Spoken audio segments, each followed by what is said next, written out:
All right, it's Wednesday, and I got a little bit of time before work, so I thought I would try to put this video together before I have to go to this kickoff meeting. It's 7 a.m. These job meetings, man, I'll tell you what, try to stay awake. Gotta look very attentive. I'm just gonna put some tape on my eyelids and just sit back there.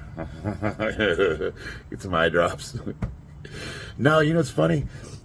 When they do these long kickoff meetings, every group, the project managers, the safety, production, all of them have their moment, if you will. And they'll call, like for safety, they'll call on safety specifically. Usually at the earlier part of the meetings, and we'll go over all of that stuff. And then when we're done, you really don't have much else to do at the meeting, but you kind of have to sit through the whole thing in case there's something that you need to jump in on. But it can be really, really difficult to stay awake, especially when they're droning on for hours and they're talking over like Zoom or what's the other one, Microsoft. You know, a lot of the guys will be online, and so you're sitting there listening to the TV talk to you, and you're like, "Oh, is there a camera staring at me?" I actually did that once. I was at a meeting, and I guess I snapped and hit the table and then stood up, and then everybody looked over at me, and I was like, so I don't think they saw me hit the table. And I was like, oh man, that was so embarrassing.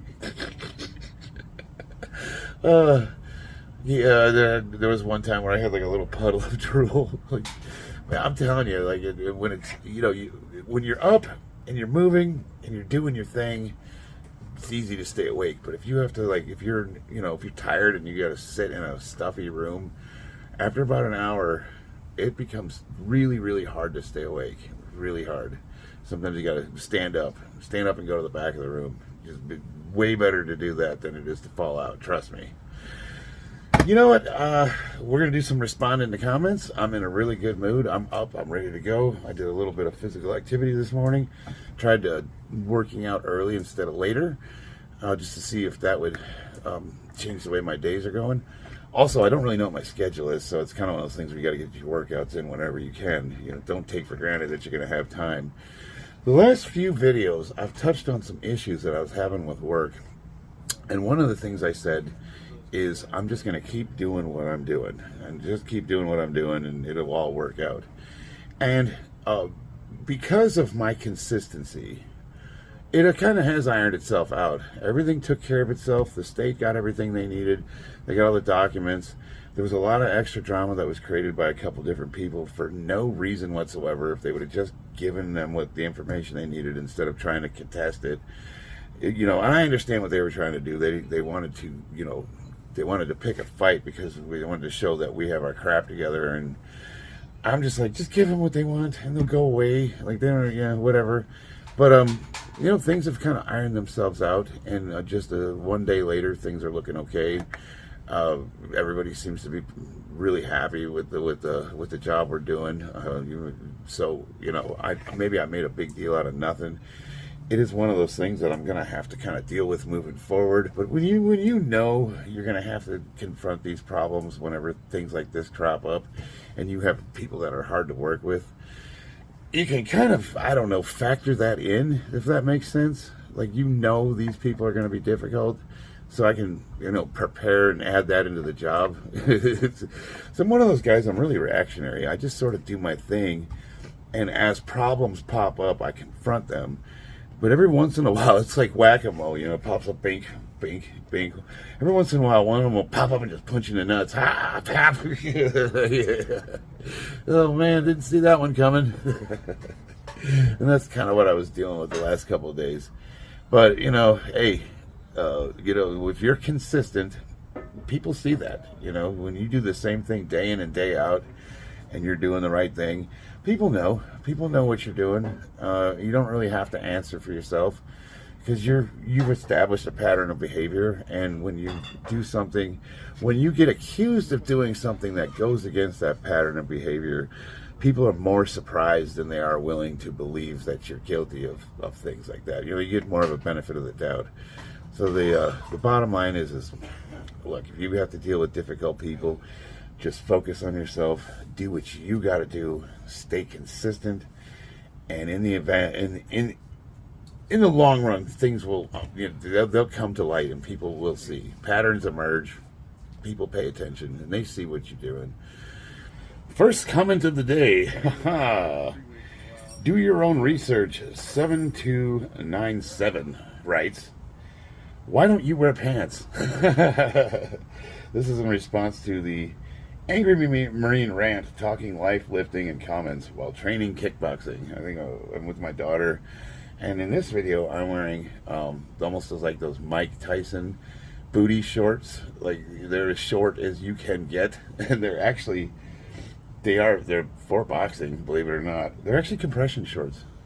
No, those are lifting shorts. They are, but what they do is there's a small band that goes around the waist, and they help compress that's the sciatic nerve and the L5 area of the back. They're really awesome, to be honest with you. They're kind of uncomfortable because they're tight, but it's almost like they're almost made out of neoprene, almost like a light diving suit. I don't know why anyone would wear them unless you were training, to be honest with you. They wouldn't be comfortable to wear to the store. But they are very short. My response was, is that a trick question? Like, why would I wear pants? Like, what do you mean? I don't understand. Like, if you're training, if you go to the gym, do you wear pants? Does anybody wear pants when they weight train? I don't get the question. So help me out. Throw me in the comments what you think he means by that. Should I have like jeans on, maybe a nice pair of dress slacks? I got my wingtips. I can start training in those. There you go. And if you're going to train in wingtips and some nice dress slacks, you might as well throw a nice button down on and maybe a tie, a top hat, and a monocle. What do you train in? People have said to me, your pants are absurdly short. Or sometimes they'll say, why are you wearing underwear? And I don't. Underwear's got the little hole that your wee-wee goes through so you can pee. Shorts do not. I wear shorts. And they're very short. And if you had legs like mine, you'd wear them that way too. All right, Leorno C608. I don't know how to pronounce that. Wrote, "I don't know how the algorithm got me here, but I like the art, weights, and Warhammer. This is sick." Well, first of all, I really appreciate that, because usually the comments are more like, "I don't know how the algorithm got this crap on my feed, but I hate your crap, and I hope you go blank yourself." Thanks. Usually it's people saying, why is this crap popping up on my feed? Probably because I don't know how to focus on a subject, and I have like 3 different main focuses. If I was going to say, what is the focus of your video? Most people would say weightlifting. And then as of recently, I've been featuring more of the hobby side of my life, which I've been into for years, and I've hinted at and posted little shorts on, but, not touched upon, but not really featured. And now that I'm featuring it more, I guess if I'm selling anything, it would be me and my eccentricities, if that makes sense. But I would say mostly weightlifting. But no, I really appreciate that. And that's kind of the approach I'm trying to take is rather than focus on one thing specifically, so the channel's always going to be weightlifting, because that is what I do. And it's a big part of my life. And no matter what I'm going through, whether I decide to focus on illustrating, or whether I decide to do construction for the rest of my life, or whether I retire and buy a farm, I will always do weightlifting. So that's just going to be there no matter what. And I think it's so important. I don't care what you do for a living or how old you are. I think the most important thing that any person can do, no matter what their profession, no matter what their background, no matter what their strength level, no matter what their health level is resistance training, especially as we age. And I get a lot of people argue with me. They say, well, look, my great-grandmother, she's in her 90s, and she's in outstanding shape, and she walks every day. And she's in really good shape for her age. She's ambulatory. She can get around really well. Her mental, she's declining a little bit. And I merely suggested, she would really, really do well if she just got some little 2.5, 5 pound weights and did some resistance training. Oh, the pushback I got. Grandma's in great shape. You better hope you're in that kind of shape when you're her age. And well, this and that and the other thing. And I'm like, yes, but as in good a shape as she's in, if she took one fall, she can barely pick stuff up off the floor if she drops it. Like, you could see, even though she gets around really well, like, she could really, really benefit from doing body squats, like watching her get out of chairs and stuff like that. And is that me being a critic or ragging on her? No. I'm trying to help. I'm trying to make the quality of life better. And I wish people would stop thinking that I'm being negative when I suggest little ways to improve your life. I'm not bagging on you because you can't do something.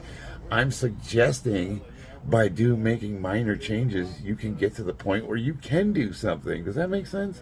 Stop looking at it like it's negative. It's not me saying, yeah, but she doesn't lift. Grandma, it's great that she can walk and do all that stuff at the age of 99, but does she lift? Does she even lift, bro? Come on, dude. No, I'm just saying, like, as we get older, that's like the number one thing, especially with women, osteoporosis, bone density loss. The big thing, especially for men and women, is bone density. Once we get past a certain age, we do not gain. It's impossible to make your bones more dense past a certain age. You can make your connection points stronger. You can beef up your muscles. You can do a lot of things to bolster that. But what you have is what you're stuck with. So that is exactly why lifting is so important. Lifting before your bones stop growing, which is in your late 30s, early 40s. Anything you could do to make your skeleton stronger is going to be. You want to do that, absolutely. So rough sports, heavy lifting, that kind of thing. After your skeleton stops growing, now you got to worry about, degeneration. And again, the only thing that works for that is weightlifting. And there's a lot of studies that have come out that's shown that it also helps with cognitive decline. So things like Alzheimer's, or, like we start losing our marbles. Well, it turns out resistance training helps with that too. So, as far as I can tell, the only thing that is clinically proven, peer-reviewed studies to stave off the effects of aging, successfully, like studied, as in they have data on it, is resistance training. And how well it works, I don't know. But I mean, it's like basically what the studies are saying is that everybody should be lifting some kind of weights or doing some form of resistance training. And all I'm trying to do is get that message out there. Don't hate the messenger. Of course, they always do that thing where, well, not everybody wants to be a power lifter, obviously. Like, hey, grandma, start deadlifting. Although, have you seen those videos of that grandma? Like, she just started deadlifting at like the age of 60 and she's doing like 4 plates. Like, she just got in the gym one day and she's like, you know what, I'm going to do powerlifting. Screw it. And she's shredded. We call that a genetic outlier. Your results may vary. All right, this comment's from my Space Marine people. Clinch4402 writes, clicked for the female Space Marine. I have a video where I said I'm drawing female Space Marines. Disappointed. Where's my 8 foot tall inhuman monster? That's my problem with these quote female Space Marine types. They literally just want Sisters of Battle 2.0. So now, what is he saying? I drew a obviously sexualized it's not even a Space Marine. I basically drew a naked woman with a power pack on her back and said, "There's your Marine," as a joke. And I did that kind of intentionally as sort of a snub. But if you seriously want me to draw what I think an actual Space Marine would look like if a woman went through the augmentation process that they put the males through, I will do that. I will draw you that. But I honestly think that would just look like a dude with a wig. Because like at the end of the day, if you took a woman and you injected her full of like a bunch of super steroids and hormones, and added organs to her and genetically altered her to have the genetics of the emperor of mankind, which is this giant, like 20-foot tall mega demigod. For all of you that aren't into Warhammer and you're looking at me going, what in the hell is he babbling about? Basically what we're talking about is what would happen if a woman went through the same process to make super soldiers as the men. What would a woman look like after that? Because they were saying like they want to get women into these areas where it's men only. And it's like, well, okay, but it's not going to look like a woman is the argument. Like I don't even know what that would look like. It would just look like a dude. Probably like the female Olympians, you know, the big beefy Olympic bodybuilders, not the bikini models. So I am going to do some sketches for you, my guy, and I'm going to put something together that I think you will like, and we'll see what it looks like. Request granted. All right, Ego Lift Daily writes, I'd incorporate a camber bar in my routine if I had one. This is in response to my Memorial Day supersets, camber bar, incline bench, and cable pulls. He also writes, I'm sure it helps a lot. At the risk of selection bias, I believe Mike McDonald was onto something. He was a legendary bench presser, and he did a lot of camber bar pressing. I went and looked him up because I wasn't familiar. I knew the name, but I wasn't familiar with him. But, you know, every time I get to thinking I'm actually pretty good at lifting, you guys show me some monster where it's just like, okay. But can he squat? No, I'm a good all-around lifter, especially considering that I maintain a weight class. Because a lot of guys will say that to me. They're like, why don't you get bigger? You know, dude, I could easily, especially with if I took steroids, and I could blow up to 250 easily, 260. 270, it would be no problem for me to put a massive amount of size on and just get super strong. But I stay under the weight class of 220, and I don't think I've ever competed above 220. I used to compete at 198 when I first started, for a lot of reasons. When I was getting bigger, I did find that I was putting a lot of strength on, but it came at the expense of my knees, my mobility. Oh man, everything. While I was getting beyond strong, and I could see myself getting even way stronger than I am now, the quality of life was going down. Just everything, like from just putting your pants on in the morning, just tying your boots, walking upstairs. They say for I forgot what the ratio is, but for every pound of body weight you lose, it's like 10 pounds off the knees.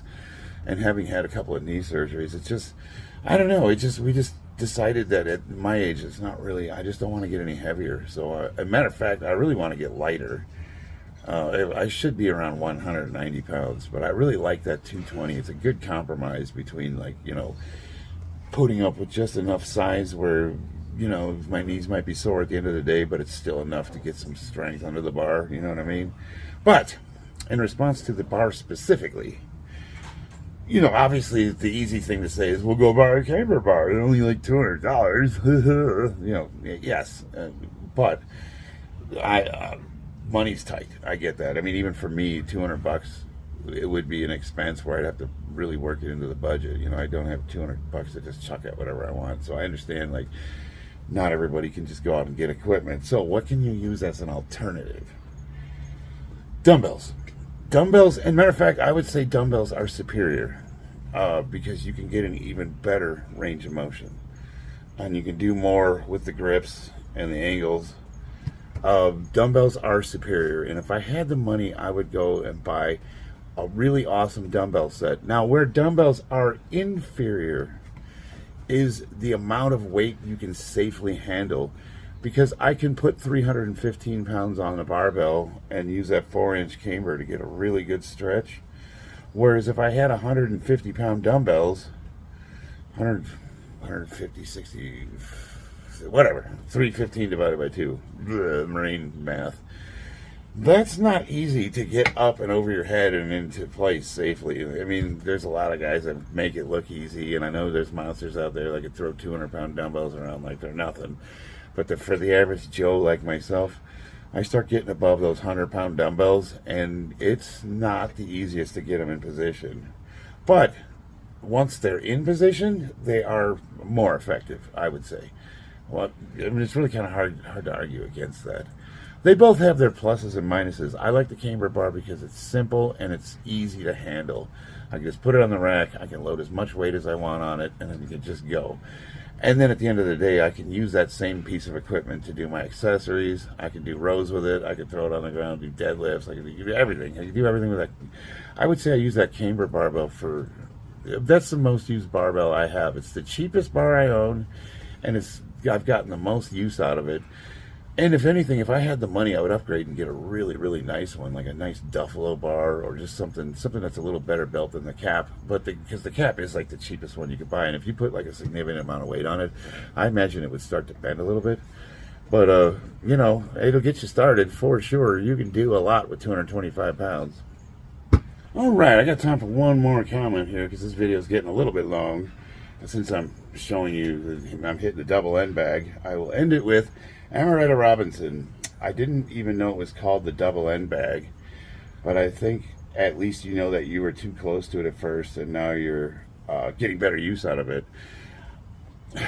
I've been using the double end bag on and off for 3 years, and I've had a couple different brands, so the timings they're a little bit different depending on how tight they are, how tight the elastic is on them, where they're centered, you know, if they're too high or too low.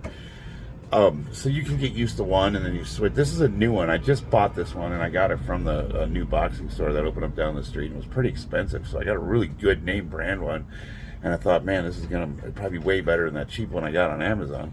And it's harder to use. I'm having a real hard time with this thing, and I'm just like, man, why am I having such a difficult time hitting this damn thing? And somebody was watching my videos and said, why are you standing so close to that? You can't even get your hands back into place when you hit it. You're hitting it with bent arms. You don't punch that way. And I was like, you know what? I don't know. Probably because of the way it was bouncing. I just kind of thought you had to be that close. So he suggested, just like the heavy bag, get to where you could punch straight like you normally would in real life. And then you rock, you know, it's a foot. You're supposed to rock. You move your feet, you know, like you're working the heavy bag. So if you notice, I start dancing back and forth between the back foot and the front foot. Ding, ding, ding, ding, ding. And I noticed when my hands fully extended, it bounced properly, and if it got a little bit loose, I could catch it real easy. And now it's actually fun to use. Like it's almost like because before I would get wonky and I'd have to stop it and start over. Now if it gets out, I can kind of. I don't have to stop the workout. I can just keep it going. So now it's an actual aerobic exercise. You know, I can put the timer on and actually hit that thing for whatever, 3-4 minutes, whatever I set the timer for. So even if you're not using it to get your head work better or your foot work better, you can use it for cardio. It works for both. That's the other thing I wanted to touch on. You know, a lot of people say, well, you know, what are you trying to be, a professional fighter? No, obviously not. I'm 50 years old. I do, however, spar. I get together and I spar with the guys, so I actually do get in a boxing ring and get the crap beat out of me. But that aside, if all you're doing is just cardio, a heavy bag is totally worth it. Any heavy bag, it is totally worth it. I think that is far, far, far superior than running on a treadmill or an elliptical. If you like doing that stuff, that's awesome. I'm not saying any of that's bad. I'm just saying I hate cardio. I don't like doing burpees. I don't like doing the prison workout stuff that Bobby keeps trying to get me to do. I'm never going to run again. Like I told, when I got out of the Marine Corps, I said, if you ever see me running, you better follow me because there's some bad crap right behind me, and we're just go. You see me running, just go. Never run. I hate running. I don't like it. It's bad on the knees. It just sucks. I hate everything about it. Sprinting's kind of cool. I don't look at sprinting as running. I look at sprinting as like doing squats. But hitting the heavy bag is fun, and it's useful. And for me, it's killing two birds with one stone because I am actually trying to learn this stuff. But like I said, if you're not trying to learn it and you just want to get shredded, all you got to do is set a timer, 3, to 1, 2, 3 minutes and go. Just punch until that timer goes off. And I'm telling you right now, you're going to feel like you got the best cardio of your life if you really get into it. And, you know, it's stationary. You don't have a bunch of equipment. It just hangs it up in a corner somewhere. And I think it's awesome. I don't know. That's my opinion, and I'm going to stand by it. You guys have a different opinion, or you think something. Well, you know what? What's your favorite form of cardio? What do you guys like to do besides running? Let's get creative. I want to see what other kind of creative ways there are to do cardio, because we can all agree that no, we're not hamsters. I don't want to spend 45 of my days on a treadmill warming up. Screw that. What do you guys like to do for cardio? What do you do to maintain your weight, if anything? Hit me up in the comments. I have to go to this stupid meeting. I love you guys. I will see you on the battlefield.